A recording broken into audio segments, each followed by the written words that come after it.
Hi sir. Our sir. Good morning. Super sir, super. బాగుంది, మేము కూడా బాగున్నామండి. ఇది సార్ కొత్త ప్రాజెక్ట్ వచ్చిందంటారు, అప్పుడే క్లోజింగ్ కూడా పెట్టారు. ఎలా సార్? అవును సార్, మరి ఏం చేసాను చెప్పండి. ఆల్రెడీ మనకి ఇంతకుముందు రెంటల్ కస్టమర్స్ అడిగారు కదా మన ఫ్లాట్స్ కోసం. ఆ కస్టమర్ని ఇప్పుడు ప్రీఎంఐకి మనం కన్వర్ట్ చేసినాం. ప్రీఎంఐ అంటే సార్? అయ్యో ప్రీఎంఐ కదా సార్, జస్ట్ ప్రీఎంఐ అంటే ఏందో కదండి. మనకు ఏదైతే కస్టమర్ లోన్కి వెళ్తారు, జస్ట్ 20% అమౌంట్ కట్టేసి లోన్కి వెళ్తారు. లోన్కి వెళ్ళిన తర్వాత వాళ్ళు కన్స్ట్రక్షన్ చేస్తున్నప్పుడల్లా మనకు అమౌంట్ అయితే రిలీజ్ అవుతుంటుంది. దానికి ఏదైతే కస్టమర్ ఇంట్రెస్ట్ పరంగా కట్టేది ఉంటుందో ఆ కంపెనీ కట్టుకుంటుంది అన్నట్టు. ఇంట్రెస్ట్ కస్టమర్ కట్టకూడదు. అంటే కస్టమర్ ఓన్లీ 20%తో బుకింగ్ చేసుకుంటే చాలు, మనకు పొజిషన్ ఇచ్చే వరకు ఆయన ₹1 కూడా పే చేయాల్సిన అవసరం లేదు, కంపెనీ పే చేస్తుంది. That is pre EMI. ఆ ప్రీఎంఐ ఆఫర్లో నేను ఆల్రెడీ మాట్లాడడం జరిగింది సార్.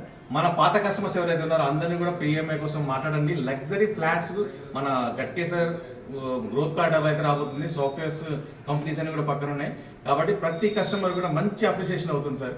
మీరు కూడా మీ కస్టమర్స్ ఆల్రెడీ ఉన్నారని చెప్పి పాత కస్టమర్ ఉన్నారు, నేను ఈ రోజు పోయి కలుస్తాను సార్.